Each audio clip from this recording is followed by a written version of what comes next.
안녕하세요. 황태영 원장입니다. 오늘 촬영할 유튜브 동영상은 편도염, 인두염, 흔히 말해서 이제 목 붓고 열나는 증상인데요. 그럼 대부분 분들이 이럴 때 무조건 항생제를 복용해야 하는 것으로 아시는데 제목에도 있지만도 그렇진 않습니다. 특히라도 과민성 대장 증후군, 그러니까 장이 건강하지 않다든지 아니면 비염, 아토피, 천식 같은 알레르기 질환이 있다면 더욱 주의하시길 바랍니다. 지금 보고 있는 사진이 이제 입안, 편도하고 인두 부분이고요. 거기서 검은색으로 원으로 이렇게 동그라미 쳐진 부분이 편도 부분입니다.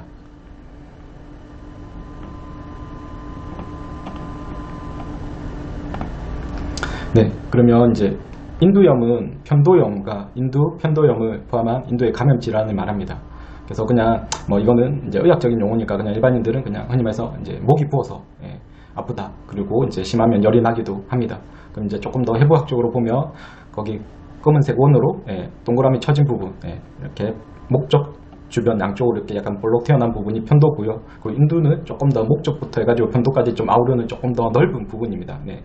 그리고 해부학적으로 이렇게 인두하고 편도가 완전 분리되진 않고요. 이렇게 연결되어 있고 조금 더 그러니까 인두가 더 넓은 범위라고 보시면 되겠습니다.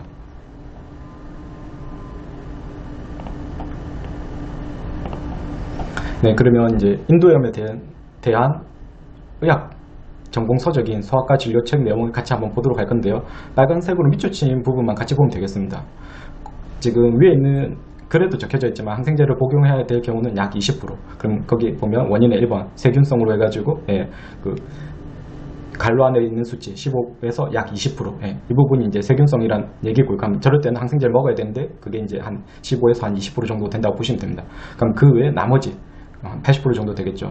는 바이러스가 원인이기 때문에 이럴 경우에는 항생제는 효과도 없고 불작용만 초래하게 됩니다. 그럼 거기 의학 교과서에 바이러스성 편도염과 세균성 편도염의 감별이라고 해서 이렇게 표로 구별을 해놨었는데요. 그럼 거기서도 똑같이 그 빨간색 박스 안에 있는 내용만 보면 바이러스성일 경우에는 콧물이나 기침이 흔하다. 대신 세균성일 경우에는 드물다. 쉽게 표현하면 이게 감기 같은 증상이 있다. 그러면 바이러스성이라고 보시면 됩니다. 그러니까 콧물도 나면서 기침도 하고 목도 아프고 뭐 코도 막힌다든지, 그럼 이럴 때는 바이러스가 원인.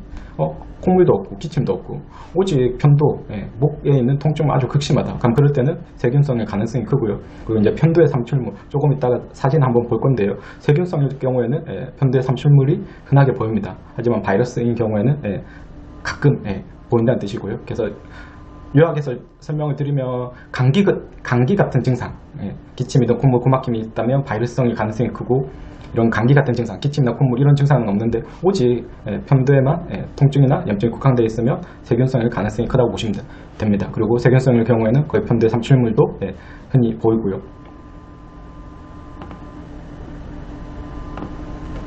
네, 그러면 이제 미국 소아과학회 책에서도 이 부분에 대해서 얘기를 하고 있는데요. 그 항생제가 필요한 세균성 편도염을 이제 의학용어로 이제 뭐 스트랩이라고 합니다. 그럼 거기서도 제가 이제 빨간색 밑줄을 미리 쳐놨었는데요. 그러니까 소울스로 어쨌든 이제 목이 아프면서 열이 나는 경우에 약 20%가 스트랩. 그러니까 항생제가 필요한 스트랩이라는 뜻이고요. 그럼 똑같겠죠. 나머지 80%는 바이러스가 원인이기 때문에 항생제는 뭐 필요가 없다, 효과가 없다, 이제 그런 내용이고요. 그리고 그 아래 보고 있는 자료도 미국 질병통제예방본부 CDC 자료입니다. 여기서도 똑같이 이제 스트랩에 대해서 얘기를 하면서 왼쪽에 있는 usual include, 그러니까 대부분 이제 세균성 편도염일 때는 이런 증상을 포함한다고 하면서 거기도 제일 처음 빨간색 밑줄 쳐진 부분이 이제 편도 삼출물을 얘기하는 거고요. 그러면 이제 오른쪽에 있는 부분, 그러니까 일반적으로 포함하지 않는 증상들 보면 다 기침, 콧물, 목이 쉰다고 어쨌든 이제 목소리가 변하거나 이제 결막염, 거의 이제 감기가 걸렸었을 때 동반되는 증상들인데요. 그럼 이런 게 있다면 바이러스성이기 때문에 항생제는 필요 없다고 똑같이 CDC에서도 얘기하고 있습니다.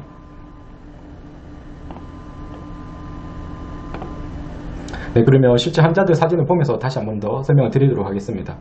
위아래에 있는 사진 모두 세균성 편도염인 스트랩일 가능성이 크기 때문에 저럴 때는 항생제를 복용하는 것이 맞습니다.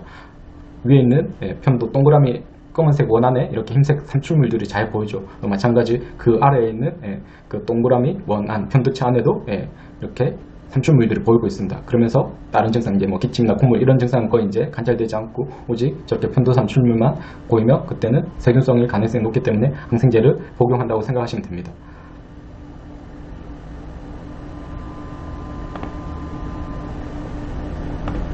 네, 그러면 이제 지금 보고 있는 사진은 항생제가 필요 없는 대부분은 바이러스 감염인 경우입니다. 그러니까 감기 같은 증상인데요. 코도 부어있고 콧물도 나고 기침도 하고 목사진 이번에 보면 뭐 이렇게 삼출물은 보이지 않고 그냥 염증처럼 좀 빨갛게 부어있는 경우, 그럼 이럴 때는 감기 같은 증상일 경우에는 바이러스가 원인이기 때문에 항생제는 필요치는 않습니다.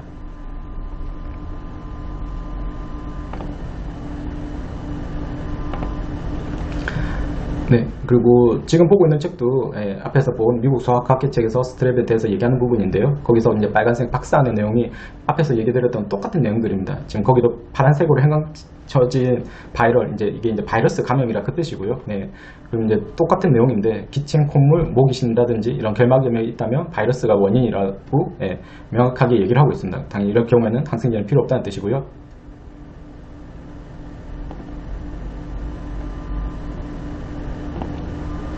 네, 지금 보고 있는 책은 이제 소아과 교과서인 홍창희 소아과, 그 중에서 이제 인두염 치료 부분인데요. 그러면 치료 첫째 줄을 제가 이제 밑줄 친 부분 한번 같이 보도록 하겠습니다. 염증이 심한 경우도 대부분 바이러스 성이므로 특별한 치료는 없다. 염증이 심하면 그러니까 많은 분들이 잘못 알고 있는 경우가 염증이 있으니까 아니면 염증이 심하니까 항생제를 먹어야 된다.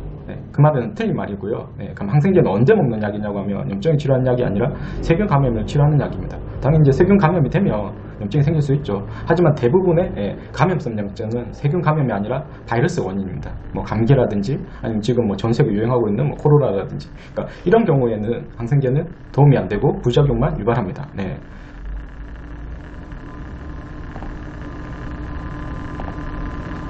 네, 지금 보고 있는 의학 뉴스 캡처하면은 이제 이렇게 장기간 설사, 어쨌든 이제 염증성 장질환에 대한 이제 기사인데요. 그럼 이제 그중 일부 요 서울대병원 소화기내과 교수님의 인터뷰 내용을 이렇게 같이 조금 볼 겁니다. 염증성 장질환, 이제 대표적으로 크론병이라든지 경향성 대장염이 있는데요. 이런 염증성 장질환이 왜 생기는지에 대해서 이제 식이 먹는 거라든지 흡연, 항생제 사용, 소염 진통제 사용 가다 등이 영향을 끼치는 것으로 추정된다. 네, 저는 이제 어린아이들, 소아청소년 환자들도 많이 진료보고 있는데요. 그럼 일단 그 아이들은 흡연은 일단 배제가 되겠죠. 네. 그리고 정말 우리나라는 아이든 뭐 남녀노소를 불문하고 어쨌든 감기약에 항생제라든지 소염 진통제를 꽤 많이 오래 복용하고 있습니다. 네. 돌전아기들도 꽤 많이 오래 복용하는 것을 주변에서 흔하게 볼 수 있고요. 저는 그런 아이들만 지금 10년 이상 계속 진료보고 있고 계속 저희 방송이라든지 저희 블로그를 보시면 그런 내용에 대해서 계속 얘기를 하고 있습니다. 그래서 항생제라든지 소염 진통제는 과민성 대장증후군, 그러니까 장 건강에도 뭐 해를 끼치지만 비염, 천식, 아토피 같은 이런 알레르기 질환의 위험을 높이기 때문에 항생제 오남용은 줄이시는 것이 좋습니다.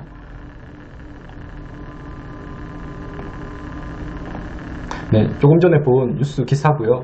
이 뉴스도 뉴스 제목만 포털 사이트에서 제목만 검색하시면 다 보실 수 있으니까 한번 찾아서 보시면 되겠습니다. 네, 그러면 오늘 방송을 정리를 하도록 하겠습니다. 편도염, 그래서 이제 목 붓고 열 나는 경우, 꼭 열이 안 날 수도 있습니다. 어쨌든 이제 목이 붓는 이제 편도염, 인두염도 마찬가지고요. 이럴 경우 항생제를 복용해야 하는 경우는 한 20% 정도밖에 되지 않습니다. 네, 그럼 나머지 80%는 다 바이러스가 원인이기 때문에 항생제는 필요치 않고요. 그러면 어떨 때가 바이러스가 원인이라고 하면 감기 같은 증상, 그러니까 기침도 한다든지 콧물도 난다든지 코도 막힌다든지 목도 쉰다든지, 그러니까 목소리가 변한다든지 결막염이 있다면, 그럼 그럴 때는 바이러스가 원인이기 때문에 항생제는 필요하진 않고요. 조금 전에 그럼 얘기 드린 감기 같은 증상은 없이 오직 편도에만 염증이 있으면서 이렇게 편도에 삼초물이 보인다면, 그럼 그때는 세균성 스트레빌 가능성이 높기 때문에 항생제를 복용해야 됩니다. 하지만 그런 경우는 한 20% 정도밖에 되지 않는다는 거고요. 지금 보고 있는 그 뉴스 캡처하면은 이전 방송에서도 한번 소개드린 내용인데요. 어쨌든 항생제를 이렇게 오남용하게 되면 어린 아이들에게는 ADHD라든지 자폐, 그리고 이렇게 성인, 중장년층에게는 치매라든지 파킨슨병의 발병 위험을 높이고요. 그리고 비염, 아토피, 천식 같은 알레르기 질환, 그리고 이제 장 건강에 해를 끼치면서 과민성 대장증후군이라든지 대장염종, 영점성 장질환, 대장암 같은 심각한 대장 질환의 발병 위험도 높입니다.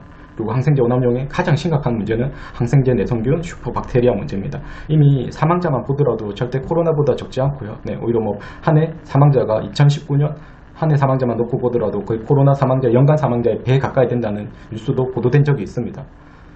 특히나 장이 건강하지 않아서 잦은 복통, 아니면 이미 과민성 대장증후군이나 염증성 장질환 진단을 받았다면, 그리고 아토피라든지 비염, 천식 같은 알레르기 질환이 있다면 더더욱이나 항생제 오남용을 줄이시는 게 좋고요.